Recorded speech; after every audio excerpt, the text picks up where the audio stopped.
कहानी वफादारी की पहचान। छोटे से गांव में एक किसान रमेश अपने परिवार के साथ रहता था। रमेश का एक पालतू कुत्ता था जिसका नाम शेरू था। शेरू बेहद वफादार और समझदार कुत्ता था। उसने कई बार रमेश और उसके परिवार की सुरक्षा की थी। गांव के सभी लोग शेरू की वफादारी के चर्चे करते थे। एक रात जब पूरा गांव गहरी नींद में सो रहा था, रमेश के घर के पास कुछ अजीब सी हलचल हुई। शेरू ने तुरंत खतरे की आहट महसूस की और भौंकने लगा। रमेश जाग गया और बाहर जाकर देखा, लेकिन वहां कोई नहीं था। उसे लगा कि शायद शेरू ने किसी जानवर को देख लिया होगा। रमेश वापस सोने चला गया, लेकिन शेरू बार बार दरवाजे के पास आकर भौंकने लगता। रमेश को यह अजीब लगा, लेकिन उसने ध्यान नहीं दिया। अगली सुबह रमेश ने देखा कि उसके घर का एक हिस्सा थोड़ा धंसा हुआ था। यह देखकर वो हैरान हो गया। गांव के कुछ बुजुर्गों ने कहा कि शायद जमीन में कोई सुरंग है या फिर गांव के नीचे कोई छुपी हुई जगह। रमेश को यह सुनकर डर भी लगा और हैरानी भी हुई, लेकिन वह समझ नहीं पा रहा था कि असलियत क्या है। कुछ दिनों बाद शेरू फिर से रात को जोर जोर से भौंकने लगा। इस बार रमेश ने शेरू का पीछा करने का निश्चय किया।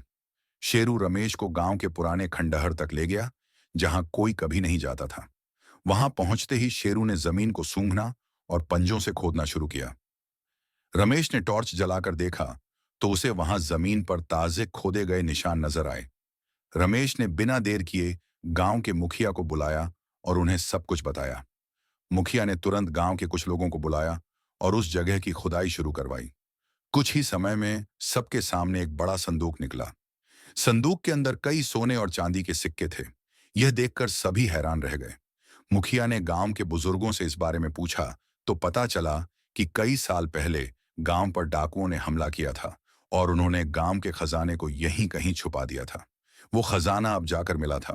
गांव के लोग बेहद खुश हुए और शेरू की समझदारी की तारीफ करने लगे। लेकिन यहाँ कहानी में एक और मोड़ था। रमेश को कुछ समय से शक था कि शेरू की बार बार की हरकतें सिर्फ खजाने तक नहीं थीं। उसने शेरू की हरकतों पर ध्यान देना शुरू किया और पाया कि हर बार जब शेरू गांव के बाहर जाता था, वो एक विशेष दिशा में बार बार जाता था।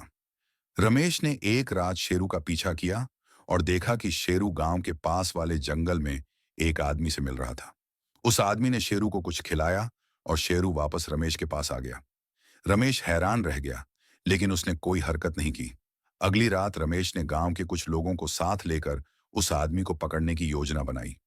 जब शेरू फिर से जंगल में गया तो सबने देखा कि वो आदमी वही डाकू था जिसने खजाना चुराया था और शेरू को इस्तेमाल कर रहा था।